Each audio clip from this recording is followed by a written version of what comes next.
Kazakhstan में एक plane crash हुआ है जिसकी चर्चा बहुत ज्यादा की जा रही है। तो वहीं दूसरी तरफ बांग्लादेश जीसीआई से बाहर हो गया है। और क्या एलन मस्क पहुंचने वाले हैं बांग्लादेश? जियोपॉलिटिक्स में बहुत कुछ चल रहा है, हमेशा की तरह जानने को मिलेगा बहुत कुछ। आइए जानते हैं इन खबरों को विस्तार से। कजाकिस्तान में बुधवार को हुए एक भयानक विमान हादसे में 38 लोगों की मौत हो गई। यह हादसा कैस्पियन सागर के पूर्वी तट पर स्थित अक्ताऊ शहर के पास हुआ। अजरबैजान एयरलाइंस का यह विमान बाकू से रूस जा रहा था। अजरबैजान एयरलाइंस ने बताया है कि विमान ने अक्ताऊ से 3 किलोमीटर दूर आपातकालीन लैंडिंग की कोशिश की, लेकिन इसी दौरान इसमें आग लग गई। इस हादसे में 38 लोग मारे गए हैं। हादसे के समय का विमान के अंदर कई वीडियो भी सामने आया है जिसमें घबराहट देखने को मिल रही है। वीडियो में विमान के नीचे गिरते हुए दिख रहे हैं, ऑक्सीजन मास्क लटके हुए दिख रहे हैं, कुछ यात्री चीख रहे हैं, रो रहे हैं। इस बीच सीट बेल्ट की चेतावनी की घंटी भी सुनाई दे रही है। वीडियो में एक यात्री भगवान को याद करता हुआ भी दिख रहा है। हालांकि विमान के रास्ते से पता चलता है कि ये सामान्य मार्ग से हटकर कैस्पियन सागर को पार कर रहा था। इसके बाद वह उस क्षेत्र पर चक्कर लगा रहा था और दुर्घटनाग्रस्त हुआ है। खैर, ये जो अजरबैजान का एयरलाइंस है, ये एम्ब्रेयर 190 मॉडल का है। यह एक नैरो बॉडी पैसेंजर एयरक्राफ्ट होता है। कजाकिस्तान के आपातकालीन स्थिति मंत्रालय ने कहा कि उनके कर्मचारियों ने विमान में लगी आग को बुझाया और घायलों को अस्पताल पहुंचाया। अजरबैजान के राष्ट्रपति इल्हाम अलीयेव ने इस हादसे के बाद रूस की अपनी यात्रा रद्द कर दी है। अलीयेव ने हादसे के बाद गुरुवार को राष्ट्रीय शोक का दिन घोषित किया। अजरबैजान के स्वास्थ्य मंत्रालय ने घायलों के इलाज के लिए कजाकिस्तान की राजधानी अस्ताना में विशेषज्ञ डॉक्टरों के साथ एक विशेष विमान भी कजाकिस्तान भेजा है। कजाकिस्तान ने कहा है कि एक विशेष टीम हादसे की जाँच कर रही है। हालांकि कुछ लोग ये कह रहे हैं कि ये पंछियों के झुंड टकराने के कारण इमरजेंसी लैंडिंग का फैसला लेना पड़ा और इस दौरान विमान में आग लग गई और वो 2 टुकड़ों में टूट गया। विमान से 2 बच्चों समेत करीब 29 लोगों को सुरक्षित बाहर निकाला गया है। कजाकिस्तान में दुर्घटनाग्रस्त हुआ अजरबैजान का एयरलाइंस का विमान एम्ब्रेयर कंपनी का था। ये कंपनी का ERJ 190 विमान था जो 11 साल पुराना है। जब भी एयरक्राफ्ट बनाने वाली कंपनियों की बात होती है तो सबसे जेहन में बोइंग और एयरबस का नाम आता है। बोइंग अमेरिका की कंपनी है जबकि एयरबस यूरोपीय। लेकिन हाल के सालों में ब्राजील की एक कंपनी ने बोइंग और एयरबस के दबदबे को चुनौती दी है। इस कंपनी का नाम है एम्ब्रेयर। हाल के सालों में बोइंग के विमानों के साथ कई तरह की समस्याएं आई है। इस कारण एम्ब्रेयर को अपना मार्केट बढ़ाने का मौका मिला है। माना जा रहा है कि जल्दी ही ये बोइंग को पछाड़कर दुनिया की दूसरी बड़ी एयरक्राफ्ट मेकर कंपनी बन जाएगी।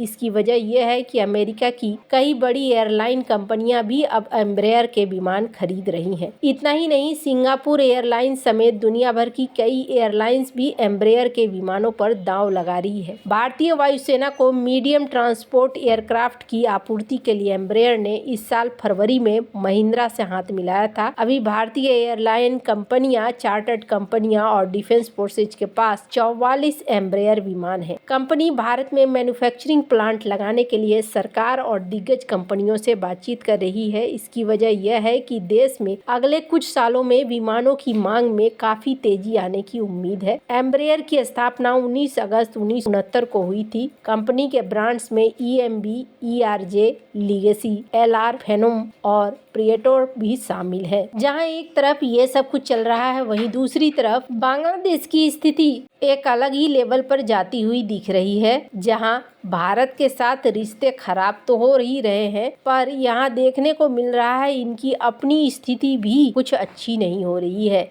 हालांकि बांग्लादेश ने एक बार फिर से भारत को चेताया है और भारत को चेताते हुए ये कहा है कि आपको शेख हसीना के बारे में हमें आंसर करना होगा। अगर आप ऐसा नहीं करते हैं तो फिर हम कार्रवाई करेंगे। बांग्लादेश की सत्ता में शेख हसीना को बेदखल होने के बाद से लगातार अल्पसंख्यकों के खिलाफ अत्याचार जारी है। पहले हिंदुओं के खिलाफ हिंसा देखी गई, अब बांग्लादेश में ईसाई समुदाय को लोगों पर हिंसा देखी जा रही है। कहा जा रहा है कि क्रिसमस की पूर्व संध्या पर बंदरबन के लाम उपजिला में सराय यूनियन में ईसाई त्रिपुरा समुदाय के कम से कम 17 घरों में कथित तौर पर आग लगा दी गई। आग आगजनी की घटना में प्रार्थना और क्रिसमस मनाने के लिए पास के गांव गए निवासी बेघर और तबाह हो गए। पीड़ितों के मुताबिक बदमाशों ने नए टोंगझिरी त्रिपुरा पारा को निशाना बनाया, जहां समुदाय ने कई साल पहले विस्थापित होने के बाद अपने घरों का पुनर्निर्माण किया था। स्थानीय लोगों ने बताया कि गांव के 19 में से 17 घर पूरी तरीके से जलकर खाक हो गए हैं। टोंगझिरी लंबे समय से त्रिपुरा समुदाय का घर रहा है, लेकिन निवासियों ने आरोप लगाया कि उन्हें कई साल पहले जबरन बेदखल कर दिया गया था और दावा किया गया था कि जिस जमीन पर वह रह रहे हैं वह अवामी लीग शासन के दौरान एक हाई रैंकिंग पुलिस अधिकारी की पत्नी को पट्टे में दे दी गई। समुदाय के मुखिया पैसुरपू त्रिपुरा ने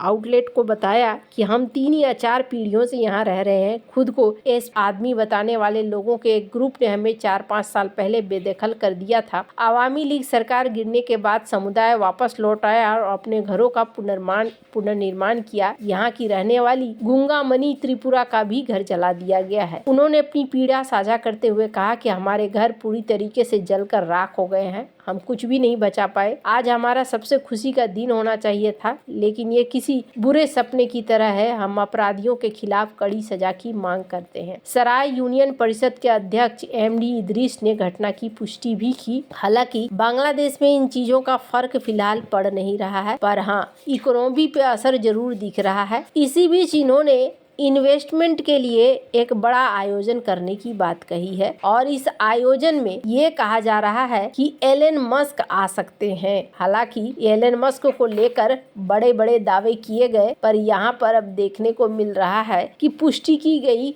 कि नहीं, एलन मस्क यहाँ पर नहीं आने वाले हैं। पर हाँ, इतना जरूर है, जीसीआई के लिस्ट से अब ये बाहर हो रहा है। इसलिए बाहर हो रहा है क्योंकि बहुत ज्यादा डेटा नहीं मिल पा रहा है बांग्लादेश की इकोनॉमी को लेकर। बांग्लादेश में जो चीजें चल रही है उससे उसकी इकोनॉमी के हालात पता नहीं चल पा रहे हैं। हालांकि अभी पता भी नहीं चलेगा जब तक बांग्लादेश में चुनाव नहीं होते हैं और चुनाव होकर चीजें नहीं आती हैं। पर इतना जरूर है कि भारत के साथ इनके संबंध बुरी तरीके से खराब दिख रहे हैं। साथ ही साथ बांग्लादेश और त्रिपुरा के बीच में जो प्रोजेक्ट्स वगैरह थे उसमें भी गिरावट देखने को मिल रही है। भारत का जो मैत्री ब्रिज था उस ब्रिज को भी चालू नहीं किया गया है। मतलब कि अभी यहाँ पर लंबे समय तक भारत और बांग्लादेश में देखने को मिलेगा टेंशन। अब ये टेंशन किस दिशा में आगे बढ़ता है ये बड़ी बात है, और भारत कैसे हैंडल करता है ये भी